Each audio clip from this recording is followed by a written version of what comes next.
పిలుపు చెలో ఆంధ్ర న్యూస్కు స్వాగతం. ఈరోజు ప్రధానాంశాలు.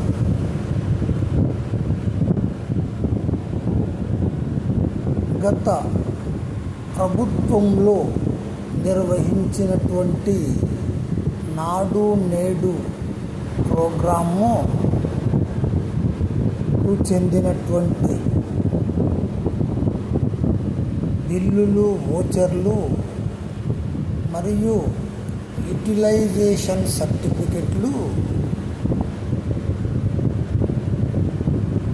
అప్పుడు పనిచేసినటువంటి ప్రధానోపాధ్యాయులు వాటిని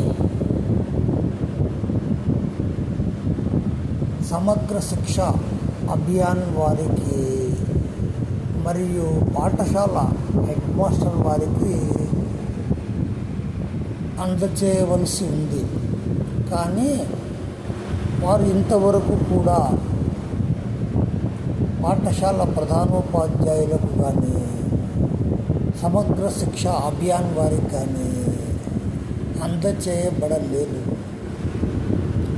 అయితే ఈ యొక్క నిధుల వినియోగంపై జిల్లా సమగ్ర శిక్ష అభియాన్ కర్నూలు వారు అన్నిటినీ పరిశీలించవలసి ఉన్నను ఇవి ఏవి కూడా పట్టించుకొనక ఉండడం వలన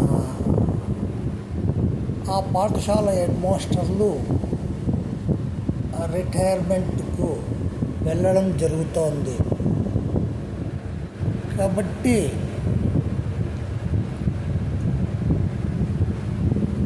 వారి పాఠశాలల యొక్క యూసీలను, బిల్లులను తనిఖీ చేయాల్సినటువంటి బాధ్యత సమగ్ర శిక్ష అధికారులపై ఉంటుంది. ముఖ్యంగా ఇది కర్నూలు జిల్లాలో ప్రధానోపాధ్యాయుల నిర్లక్ష్యం ఎక్కువగా ఉన్నట్టు తెలుస్తోంది. కాబట్టి కర్నూలు పట్టణంలో ముఖ్యంగా కల్లూరు మరియు కర్నూలు మండలాల్లో ఇవి ఎక్కువగా ఉన్నట్లుగా తెలుస్తున్నాయి. కాబట్టి అధికారులు తక్షణమే తగు చర్యలు పేర్కొనాల్సినటువంటి అవసరం ఎంతైనా ఉందని తెలియవస్తోంది. ఈ యొక్క నిధుల వినియోగం